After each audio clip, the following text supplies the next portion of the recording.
talking about Tawhida. প্রায় এক দশকের ইউটিউব যাত্রা, কোটি কোটি ভিউ, পশ্চিমবঙ্গের জনপ্রিয় অভিনেতা দেবকে মামা ডাকা, বিয়ে নিয়ে আলোচনা, আবার বিতর্ক, সমালোচনা আর বিতর্কিত সিদ্ধান্ত, সব মিলিয়ে তৌহিদ আফ্রিদির গল্প এখন যেন এক রোলার কোস্টারের রাইড। কিন্তু এত কিছু নিয়ে কিভাবে তৌহিদ আফ্রিদির জীবন হয়ে গেল রোলার কোস্টারের রাইডের মতো, তাই আজ জানার চেষ্টা করব আমরা। তৌহিদ আফ্রিদি প্রথম আলোচনায় আসে দিঘির সঙ্গে সম্পর্কের গুঞ্জন নিয়ে। কারণ একটা সময় তৌহিদ আফ্রিদি ও মডেল অভিনেত্রী দিঘিকে বারবার একসঙ্গে দেখা যেত। আড্ডার ছবি, ইউটিউব ভিডিও, এমনকি রোমান্টিক ভঙ্গির ছবিও ছড়িয়ে পড়ে ফেসবুকে। ফলে তাদের ঘিরে শুরু হয় জল্পনা। অনেকেই জানতে চান আসলেই কি তারা প্রেম করছেন। 2022 সালে আবারও বিষয়টি বড় হয়ে ওঠে। তবে দিঘি সবসময় বলছিলেন একটাই কথা, আর তা হলো আমাদের সম্পর্ক কেবল বন্ধুত্বের, প্রেম নয়।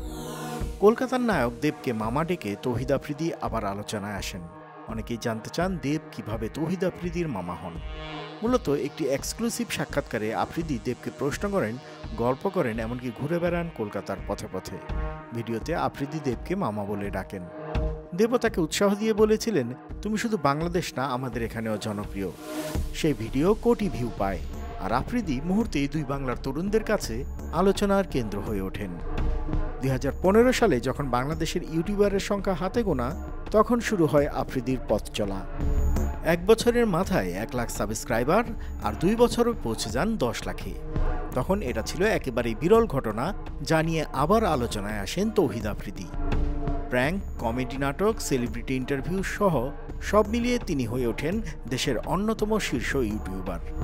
অবশ্য এখন তার ইউটিউব চ্যানেলে সাবস্ক্রাইবার 63 লাখেরও বেশি। শ্যালিকাকে বিয়ে করা নিয়েও বিতর্ক ছড়িয়ে আলোচনায় আসেন তৌহিদ আফ্রিদি। 2023 সালে তার বিয়ের ছবি ছড়িয়ে পড়ে। খবর বের হয় তিনি নাকি রাইসা নামের এক তরুণীকে বিয়ে করেছেন। পরে জানা যায় আসলে তিনি বিয়ে করেছেন রিসাকে, যিনি রাইসার যমজ বোন। এ নিয়ে শুরু হয় বিভ্রাট, মিম, বুলিং। নেটিজেনদের মাঝে অনেকেই মনে করেন শ্যালিকাকে বিয়ে করেছেন আফ্রিদি। এতে শুধু আফ্রিদি নয়, ভীষণভাবে হেনস্থার শিকার হন রাইসা আল রোজা। যদিও পরে তিনি জানান এটা পুরোপুরি ভুল বুঝাবুঝি, তবে মানসিক কষ্ট পেয়েছি। সর্বশেষ রাজনৈতিক অস্থিরতার সময় তার নীরবতা নিয়েও শুরু হয় আলোচনা। সর্বশেষ 2024 সালে ছাত্র জনতার অভ্যুত্থানে সরকার পতনের সময় তিনি কিছুই বলছিলেন না। কিন্তু তার আগেই গোয়েন্দা বিভাগের সাবেক প্রধান হারুনার রশিদের সঙ্গে তার ঘনিষ্ঠতার ভিডিও ভাইরাল হয়েছিল। আর তখনই নেটিজেনরা জানতে চান আসলে কি ইচ্ছে করেই নীরব তৌহিদ আফ্রিদি। পরে অবশ্য ফেসবুকে পোস্ট দিয়ে তিনি দুঃখ প্রকাশ করেছিলেন। কিন্তু শিক্ষার্থীরা এটাকে প্রহসন মনে করেন। 2025 সালের 24 আগস্ট বরিশালের বাংলাবাজার এলাকা থেকে তাকে গ্রেপ্তার করে সিআইডি।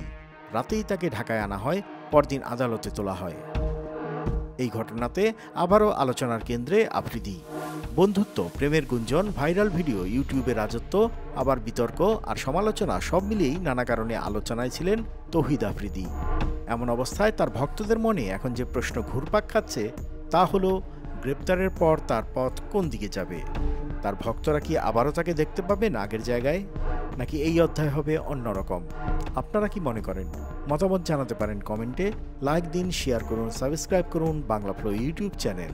একই সঙ্গে যুক্ত থাকতে পারেন বাংলা ফ্লো ফেসবুক, ইনস্টাগ্রাম ও টিকটকেও।